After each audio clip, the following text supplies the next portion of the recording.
Welcome into the NFL Opening Line Report Super Bowl edition. We are breaking down the Kansas City Chiefs, Philadelphia Eagles spread total, but mainly props on this show. I am Drew Martin, joined as always by Teddy Covers. Teddy, happy Monday morning to you, buddy. Super Bowl week is upon us. Welcome into the show. It sure is upon us. You ready? I'm ready. I'm telling you, the energy in Vegas is awesome. In the 2 weeks, leading up to Super Bowl, you go out and about in town and just there's buzz. The sports books are busy. Everyone's excited. There's money flowing in. And, of course, the lines are moving. So I love this time of year in Vegas. And this is kind of the calm before the storm. The vast majority of big game action comes in the 72 hours before kickoff, Friday, Saturday, Sunday morning. So what we've seen now, we've seen what the wise guys like. So we can talk about it on today's show. As you mentioned, mostly props. But let's start with side and total because I think what I said last week has held up. Nothing's happening. And that's the truth. Teddy, I was actually going to give you props. I mean, we've talked about this before in big time games and coming up to like week one of the NFL. There's movement when it first comes out, and then there's a little bit of a dead period, and there isn't much movement unless there's some kind of key injury or something, which to my knowledge, there is not here with the Super Bowl. So it's kind of the norm to have this little dead period. And then like you're talking about 72 hours before, there's going to be some big movement here, possibly. Not on the side and total. Okay. It's going nowhere. All right. I mean, we talked about it last week at the Open. I'm like, I don't see this side moving a whole lot. I don't see this total moving a whole lot. And that's been the case. I've heard reports and rumors from some of my sharp friends in town. They think Philly money's going to show before kickoff.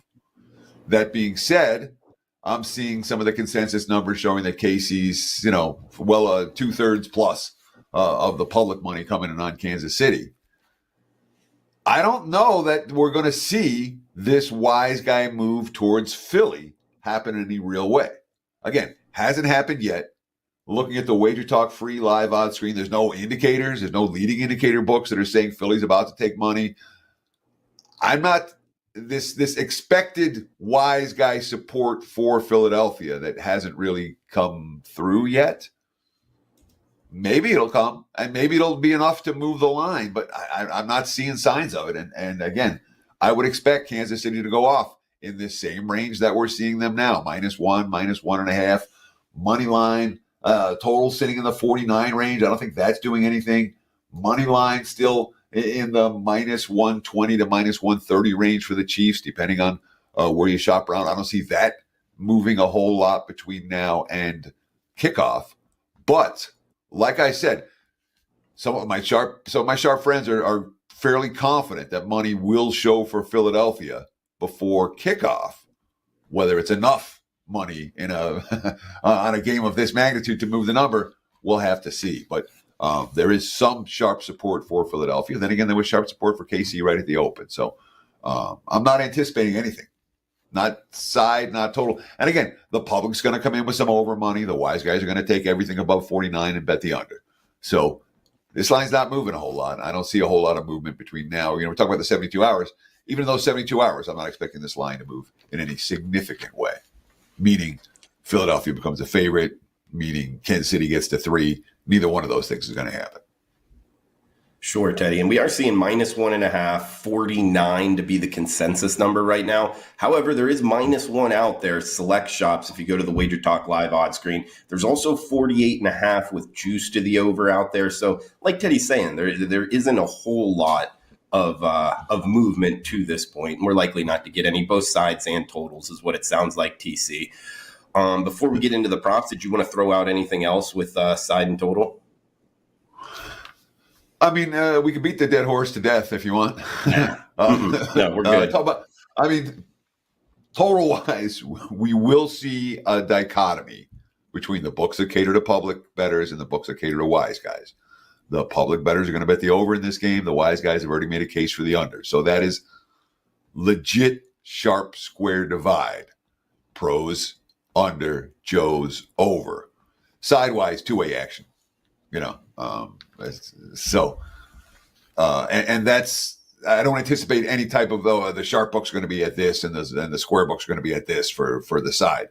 But for the total, there could well be, 48.5 at the sharp books, 49.5 at the square books, and that 49 obviously a key number, which is why we genuinely and repeatedly encourage you have more accounts. Not about putting everything in one account. It's about having every legal account available to you so you can get those free half points as opposed to buying them just by shopping around.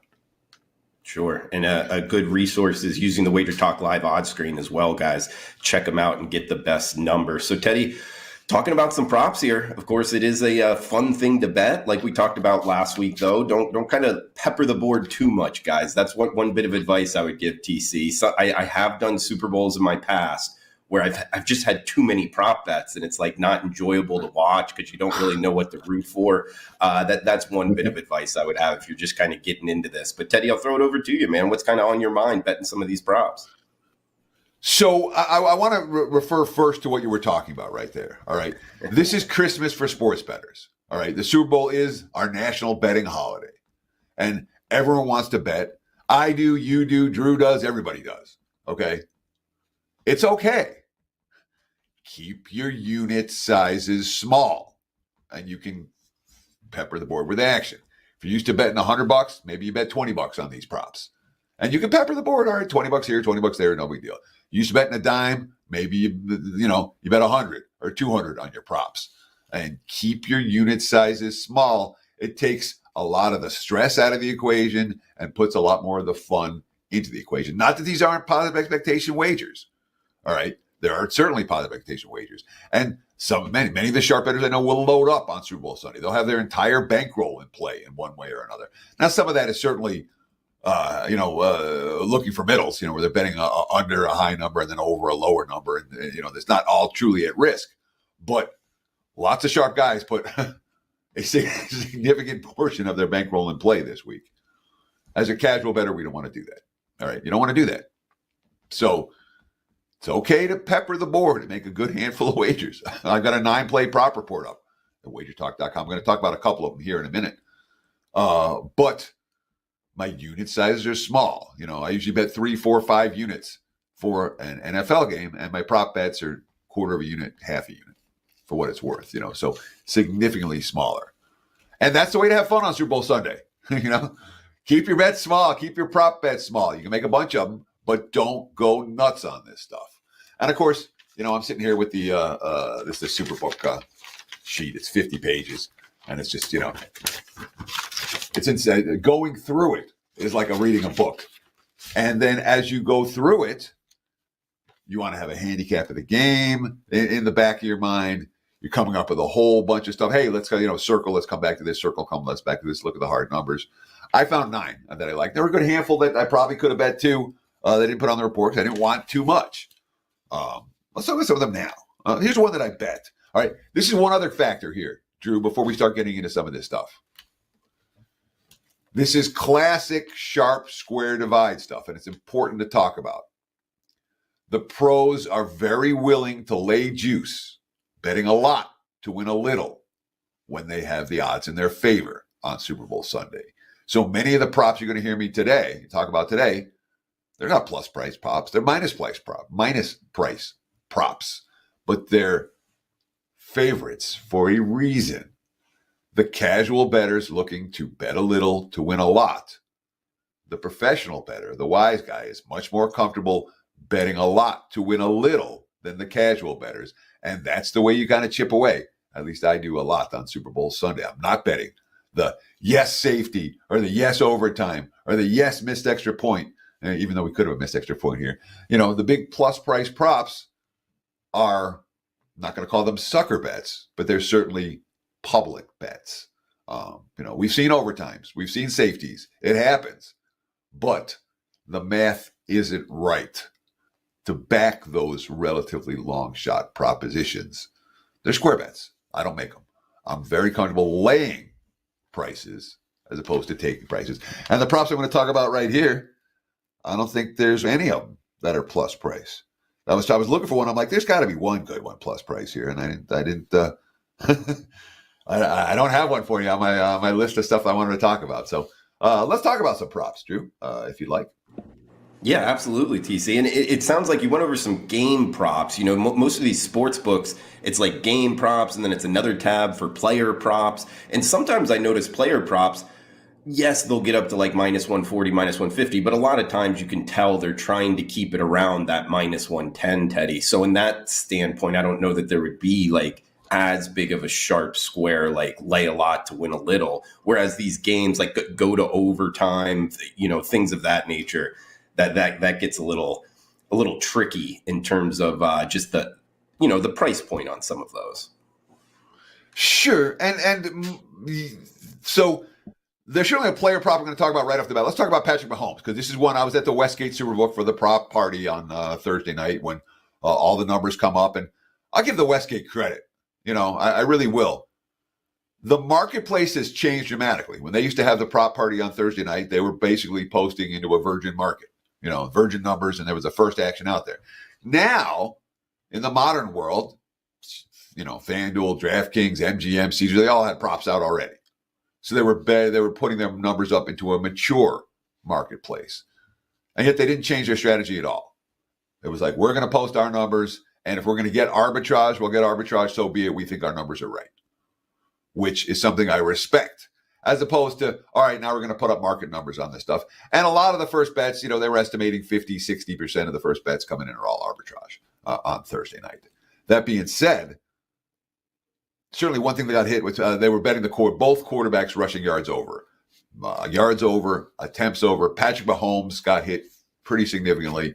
They moved the yardage. You know, usually they're going to move the juice. They actually moved the yards up on Mahomes, you know, so to set themselves up for a middle. But Mahomes rushing yards now at 30.5 from the opener, 28.5 at the Westgate. And that's one that got immediate wise guy action right from the get-go. Mahomes over rushing yards, Mahomes over rushing attempts, and Hurts too took action. Both QBs expected to run the football.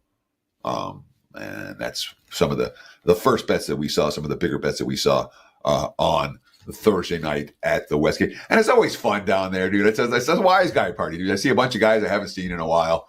You know, a lot of times you see them at the beginning of football season. You see them all summer in August when you're running around getting numbers, and you don't see them again until Super Bowl rolls around. So it's always fun. It's always a scene in there. And it's one of those, you know, if you're going to come to Vegas for an event, you're not coming in for the Westgate prop release on Thursday night.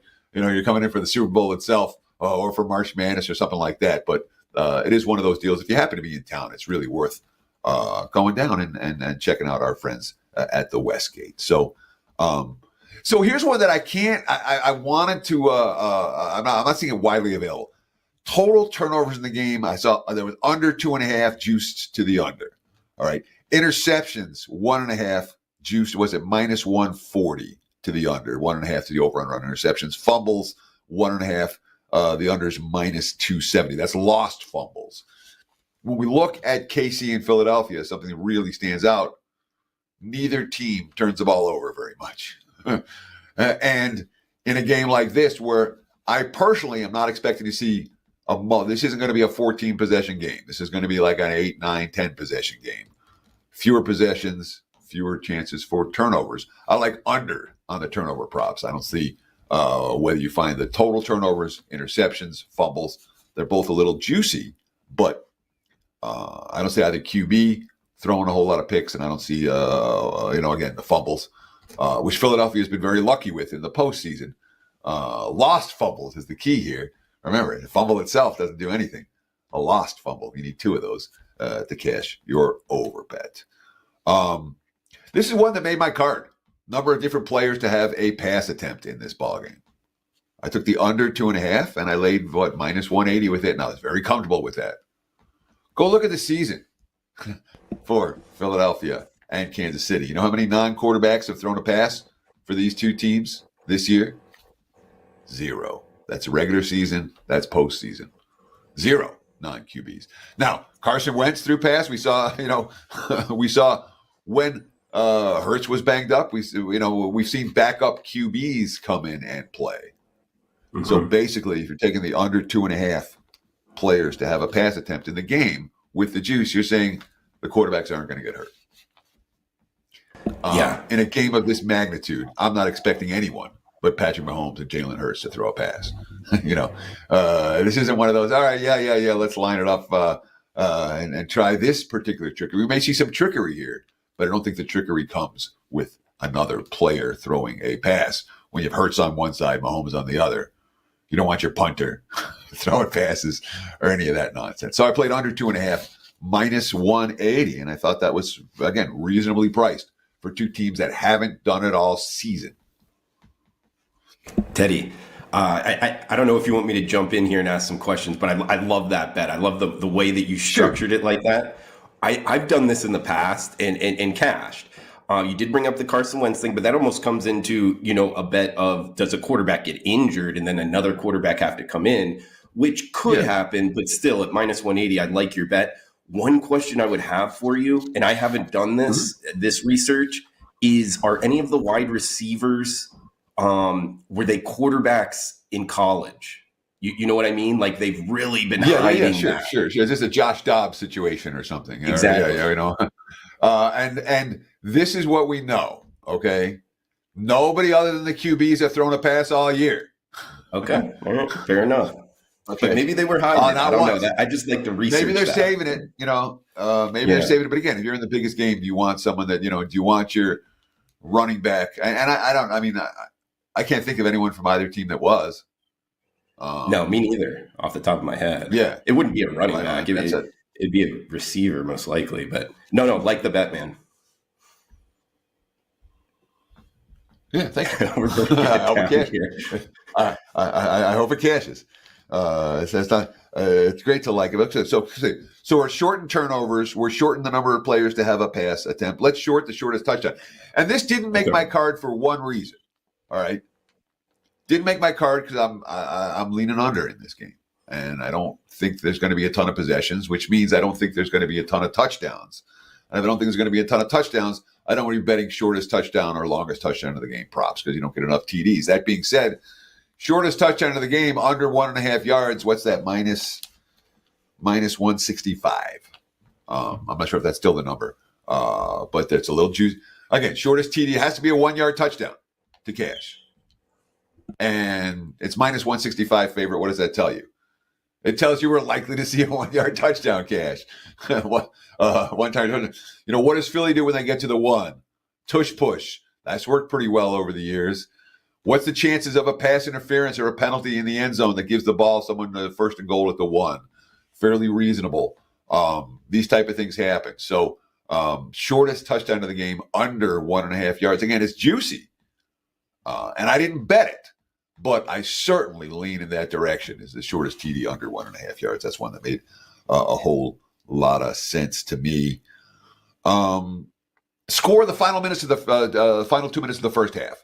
I saw minus 330 on the yes for this prop.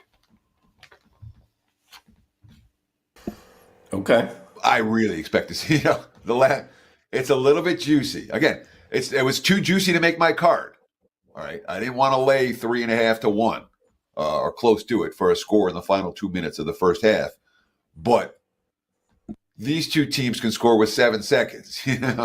That last drive before halftime is a drive that the offenses take unbelievably seriously and they game plan for. And we expect at least one of the two teams to score in the final 2 minutes. And if they score right at the 2 minute warning, that's a cash as well. So I do like a score in the final 2 minutes of the first half. But again, that's juicy, minus 330. So I've gone through turnovers, shortest touchdown, final 2 minutes of the first half, Mahomes rushing yards, different players to have a pass attempt. Will the score be tied after 0-0? Yes, minus 120. I didn't bet it. It just makes sense to me in a game that's priced in this range. That said, when you have a kicker who's missing extra points and field goals like Philadelphia has of late, that can be dicey. So that's why I didn't play that specifically because I was worried, you can hedge off that with Elliott to miss an extra point or something. But if you start hedging off your props, then you end up with a ridiculous amount of stuff. But that's one that certainly caught my eye. And then, like I said, I've got 9 plays up for the clients. You got You got at least a couple of those now. I got one that's a pure free play that I posted on my page, wt.buzz/TC. I give you some here. I gave you some last week. And you know how it is. We're doing free play videos from WagerTalk. If you haven't done so, we appreciate the likes. We appreciate the comments very much. But if you subscribe to the channel, you'll get a shit ton of content every day, man. It's incredible how much content we're putting out. And that includes Super Bowl props and all that kind of stuff. I've got videos that I'm planning on doing tomorrow for that. So check out the WagerTalk YouTube channel for more prop betting info. Well said, Teddy. Guys, shout out to the live chat right now. We got Paul Blakeney in the house, Titan CT, Dan Chambers, Sports Avenger, Memorabilia, Larry in the house as well. We got Southern California, San Diego, Carlsbad, home of the San Diego Chargers, I'm seeing. So, guys, feel free to throw out any questions in the live chat. We got a couple coming your way here, Teddy. But first, I wanted to throw out one and get your kind of thoughts on this. You bring up the kickers having a little bit of trouble. It's towards that realm, the specialists. But if you check out these punters, Teddy, guess what we get? We get two Ray Guy Award punters facing off here. Braden Mann, Texas A&M. He's the punter for the Eagles. And Matt Ariza, you might remember his name from San Diego State. He's sure enough made his rookie season now with the Chiefs. He had an unfortunate situation. Teddy, I was seeing 48 as the average for both of these two guys. They've both gone over 70 yards in terms of punt this season. We get controlled climate. They're in New Orleans, and both. You also talked about kind of those short yard situations. I don't think we're going to get a lot of kind of short yardage punts. I like the over for the average of both of these two punters. Do you like anything there? So it's a question that takes a lot to unpack. Let's start with this.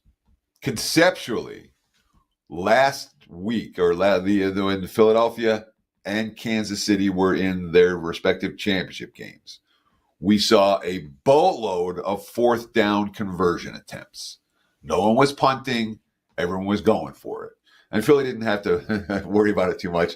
They were pretty well comfortably in control of their game against Washington, and the offense moved the ball up and down the field. They didn't have to worry about punting that much. So we have to start that particular prop or any punting prop by saying how many punts they're going to be.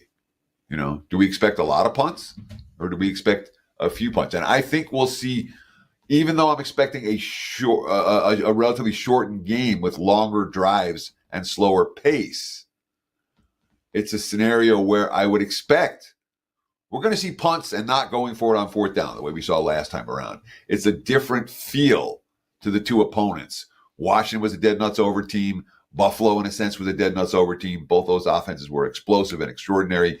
And both Andy Reid and Nick Sirianni were like, we don't want field goals. We want touchdowns today. I feel like the Super Bowl itself could be different from that, which means more punts for what that's worth. I have a punt prop on my card, and it kind of correlates with this. It's the only plus price that I took, and it's on a punt prop. And it stood out to me just looking at recent form of these two kickers. Certainly, you're talking about two guys that have elite legs. But when you look at recent results, there have been some issues. But the issues aren't short kicks. Now, you talk about, are we going to see the pin deep? From the 48-yard line. If Casey's cross midfielder at the 48, are they going to punt and try to pin him deep? Or are they going to go for it on fourth down? I wouldn't be surprised if we see some pin deeps in this one. That being said, if it's like the last Super Bowl and the offenses between these two teams and the offenses are boom, boom, boom down on the field, the game will play out differently.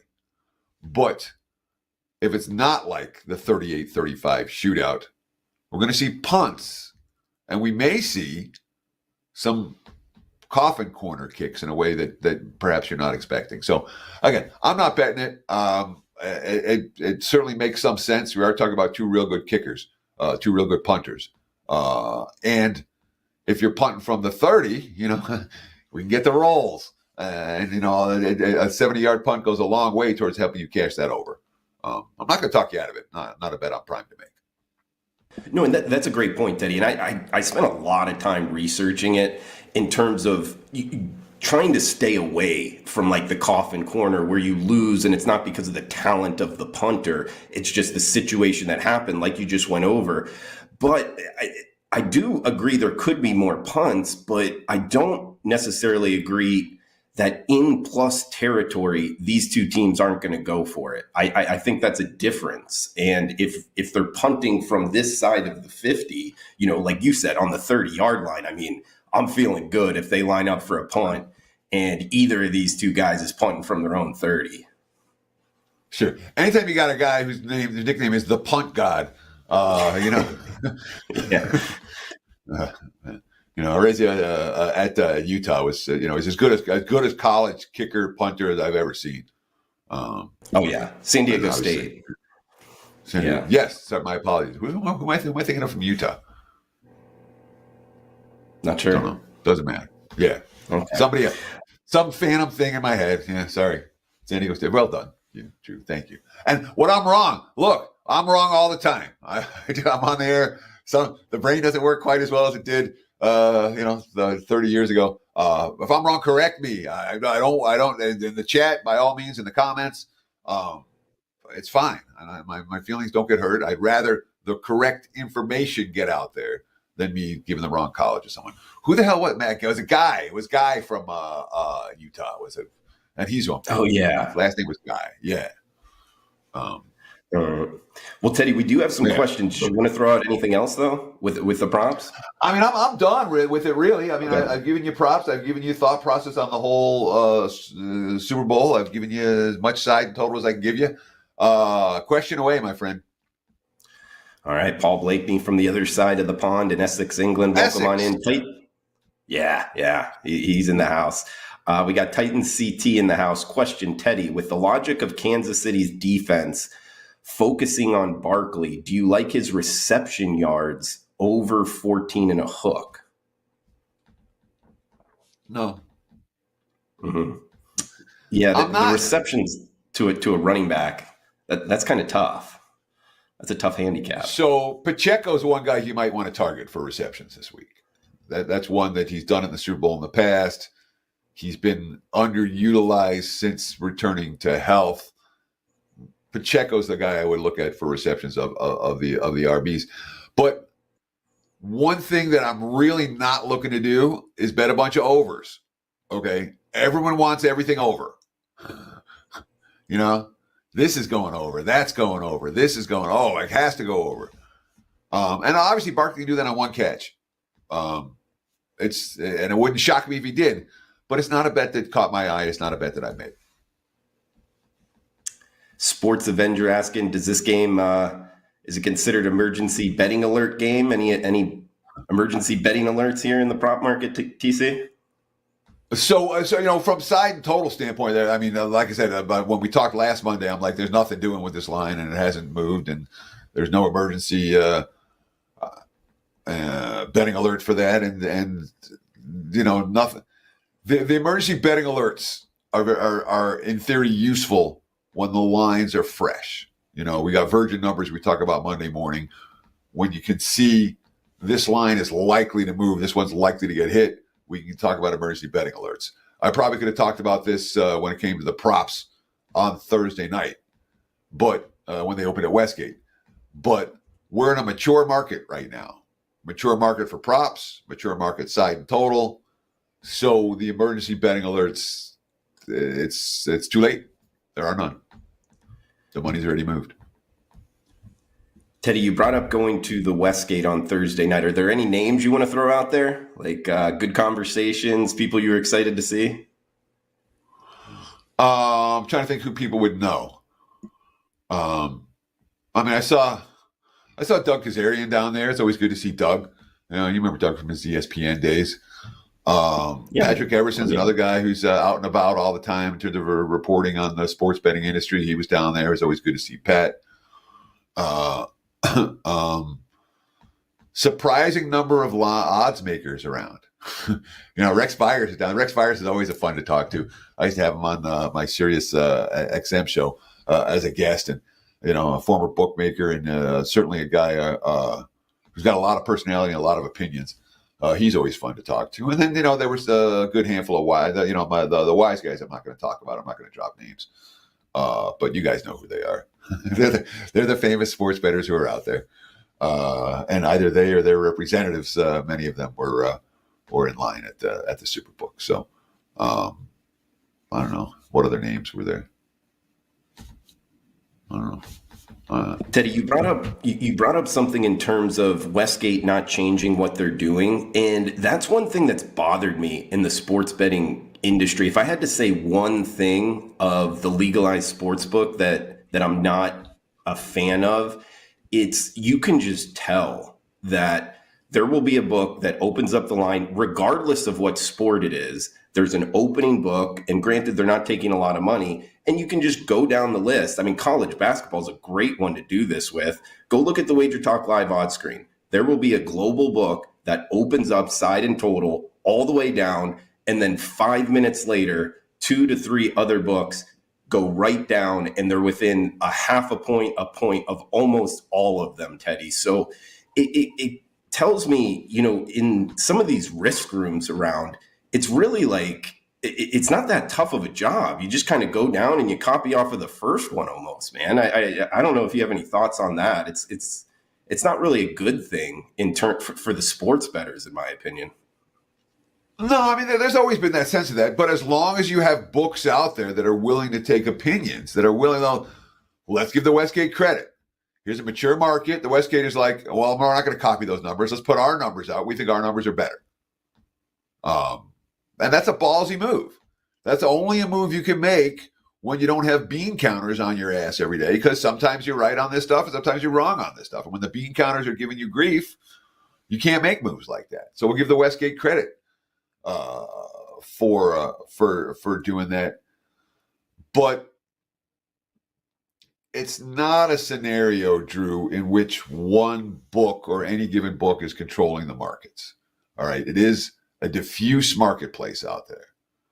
And we talk about the industry leaders, whether it's DK, whether it's FanDuel, whether it's Caesars, MGM, those are the 4 biggest books. And between them, they're like 90% of the market or close to it.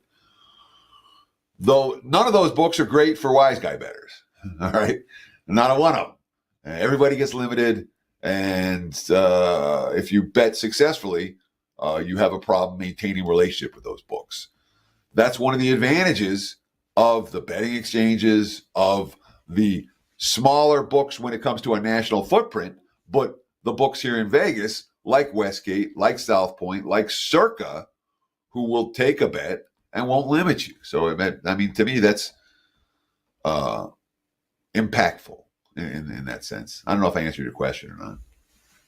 No, it's fine. Lee in the house saying thoughts on over 49. Lee, actually, in the beginning of the video, we went over both side and total. It kind of leads me into, though, totals betting. I don't know that we went over this one, at least on this show yet, though, Teddy. One that's fun for me is, first score of the game. 5 minutes in, 6 minutes in, 7 minutes in. Any thought on that one? Because that's more the rip off your Band-Aid, sweat it out right in the beginning of the Super Bowl. I know a lot of people like that one. Yeah, it's certainly better than the over-under on the national anthem, which is always a sweat. But what's interesting at the Westgate, and I like this, will either team score in the first 3.5 minutes of the game? Yes, plus $4. Will either team score in the first 4.5 minutes of the game? Yes, plus $240. Will either team score in the first 5.5 minutes of the game? Yes, plus $130.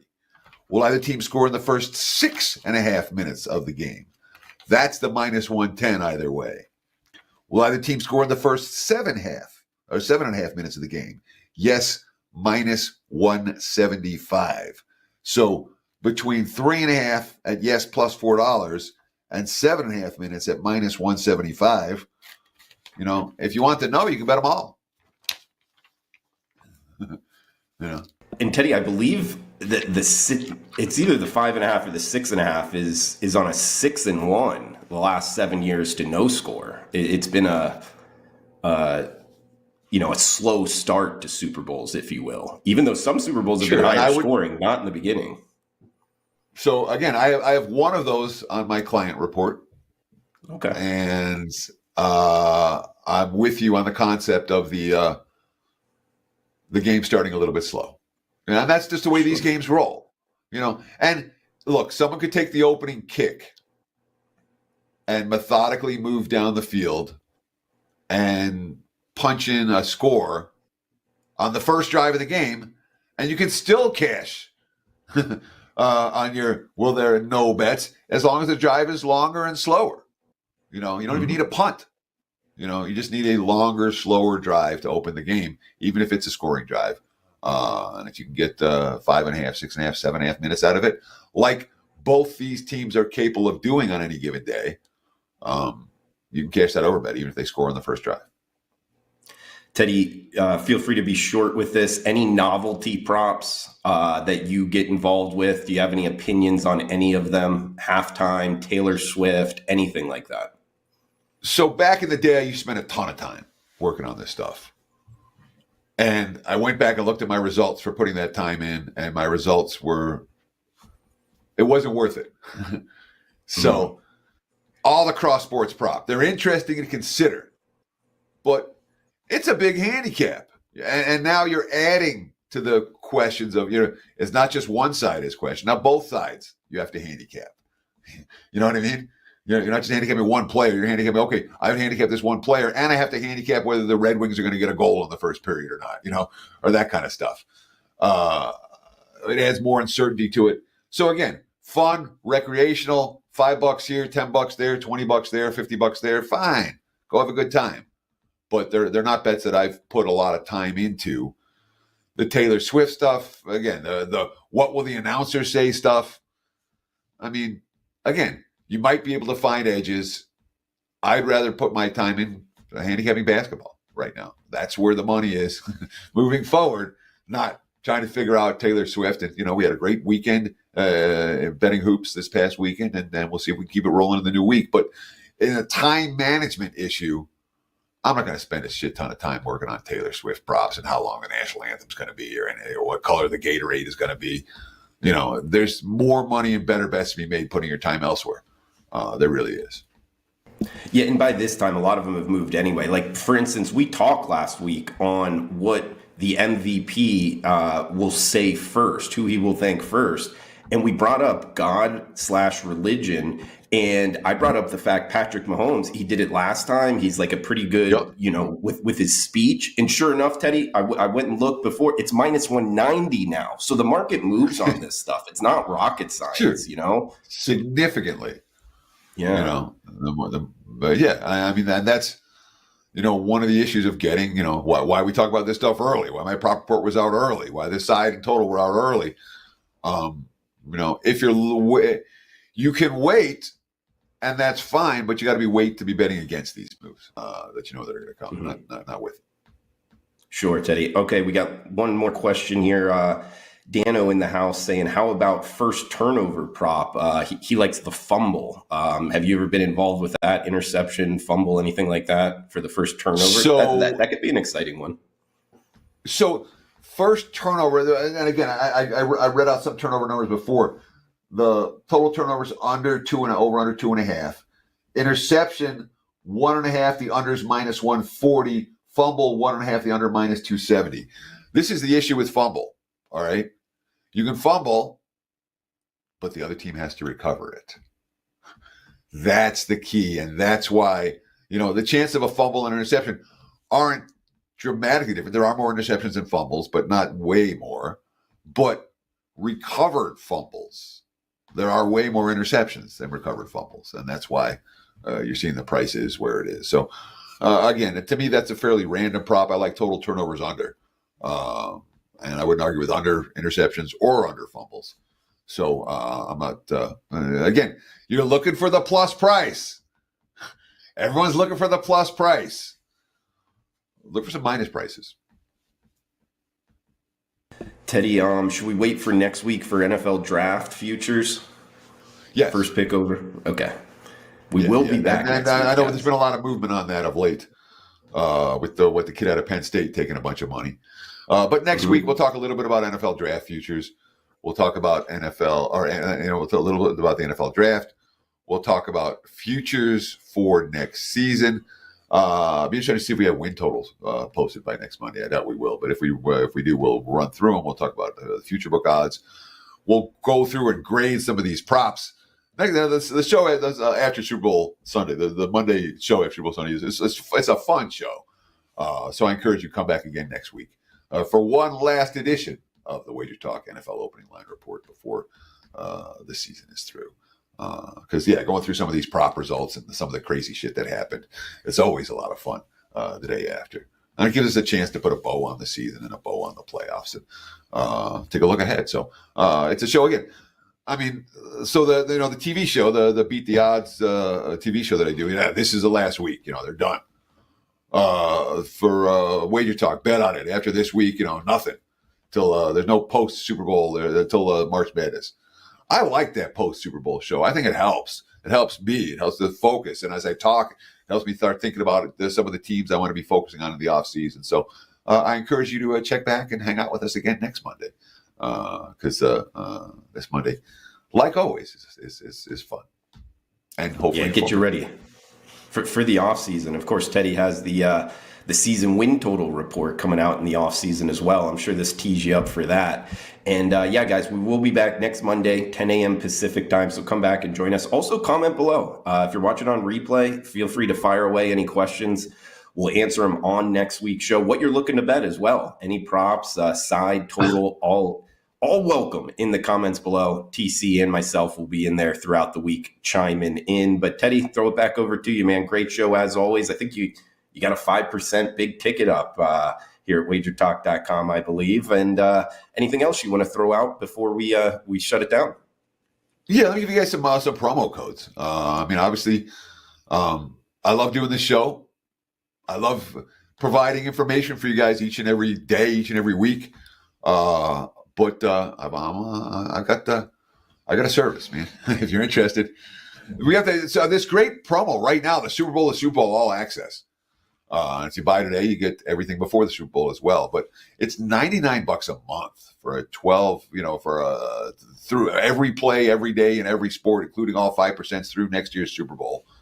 Check it out. WT.buzz/TC. No promo code needed. You can use that for me. You can use that for Drew. You can use that for any of the cappers at WagerTalk.com. We've also got a sport-specific promo. Use Sport50 at checkout. Promo code SPORT50, Sport50 at checkout, and take $50 off a 30-day NBA All Access Pass. NBA's starting to click, man. It took a while this year before it got going, but I'm real comfortable with where we're at right now. And as you mentioned, Drew, I do have a single 5% big ticket play available in college hoops for Monday night, for tonight. Get that right now. Again, WT.buzz/TC. Better than 60% with my college hoops 5% big tickets since 2022. Long-term success and on a 70% 5% big ticket run across sports since last September. So check it out right now on my page, WT.buzz/TC, if you want to get on board. And if not, thank you for watching. Appreciate the comments. Appreciate the follows. Appreciate the likes very, very much. There's no, I'm going to sell. If you want it, get it. If you don't, that's fine. I'm not mad at you. It's okay. I know there are some people that want to get on board with a handicap or other people don't. That's okay. But if you want to partner up, good time to do so right now, myself or Drew Martin over at WagerTalk.com. Well said, Teddy. Big Monday going tonight in college hoops. Check it out. Teddy covers WagerTalk.com. I am Drew Martin. Guys, that's going to do it for the show. We will be back next week. Super Bowl recap, getting you ready for the offseason NFL draft talk as well. For Teddy Covers, I'm Drew Martin. Comment below. Smash that like button. Enjoy the Super Bowl. Cash those tickets, guys. Thanks for tuning in.